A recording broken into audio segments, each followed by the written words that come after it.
ఇట్లాంటి అన్నీ వదిలేసుకున్నా. నాకు ఏమీ లేదు, నేను సంపాదించాల్సిన అవసరం కూడా లేదు.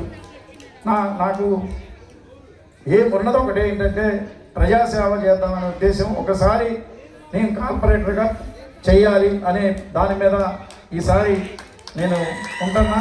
కాబట్టి మీ అందరూ అక్క చెల్లెళ్ళందరూ ప్రతి ఒక్కళ్ళు పోయినసారి లాగానే గతంలో లాగానే మీరంతా నా వెంట ఉండి నాకు సహకారం అందించాలని చెప్పేసి తెలియజేస్తూ, అదేవిధంగా ఈ ఉపేందర్ ఒక్క నిమిషం, అదేవిధంగా ఈ గ్రామంలో అనేక మంది 3-4 కుటుంబాలు ఉండి ఇప్పటికీ లేనటువంటి ఇల్లు లేనటువంటి పరిస్థితి.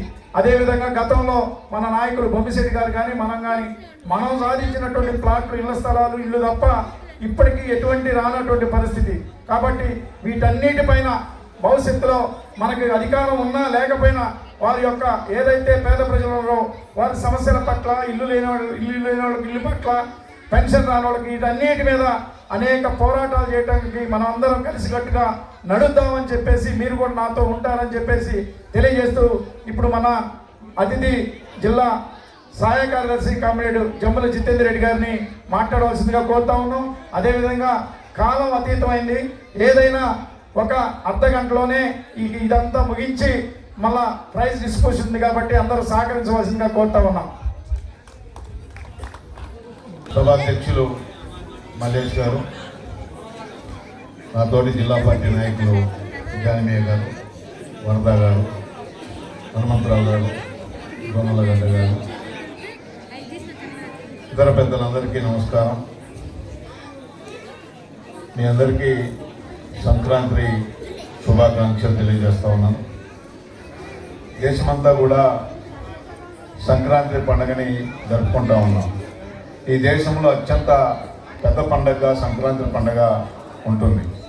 ఈ సందర్భంగా మన గ్రామంలోకి ప్రతి సంవత్సరం కూడా పగడాల బస్సయ్య గారి మెమోరియల్ పేరుతో సంక్రాంతి సంబరాలు, క్రీడా పోటీలు, అలాగనే ముగ్గుల పోటీలు, ఇతర పోటీలు నిర్వహించుకోవటం ఆనవాయితీగా వస్తూ ఉంది.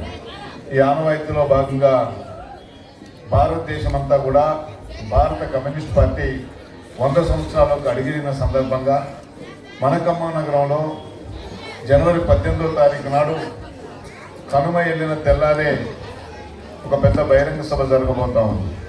ఈ సభను కూడా జయప్రదం చేసుకోవాల్సినటువంటి అవసరం ఉన్నది.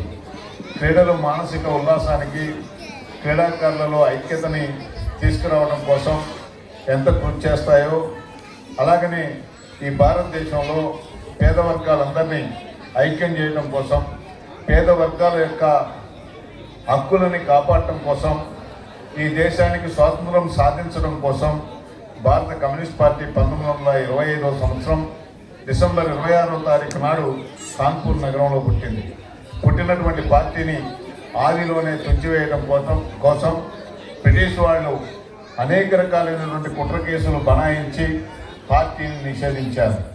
అయినప్పటికీ భారత కమ్యూనిస్ట్ పార్టీ రైతుల కోసం రైతు సంఘాన్ని, యువకుల కోసం యువజన సంఘాన్ని, కూలీల కోసం కూలీ సంఘాలని, కార్మికుల కోసం కార్మికుల సంఘాలని స్థాపించి వాళ్ళకి 8 గంటల పని విధానాన్ని సాధించడం దగ్గర నుంచి అనేక హక్కుల్ని సాధించి పెట్టి ఈ దేశం సంక్షేమ రాజ్యంగా మిగలడం కోసం, ఈ దేశంలో ఉన్నటువంటి పేదలందరికీ హక్కులు రావడం కోసం కమ్యూనిస్ట్ పార్టీ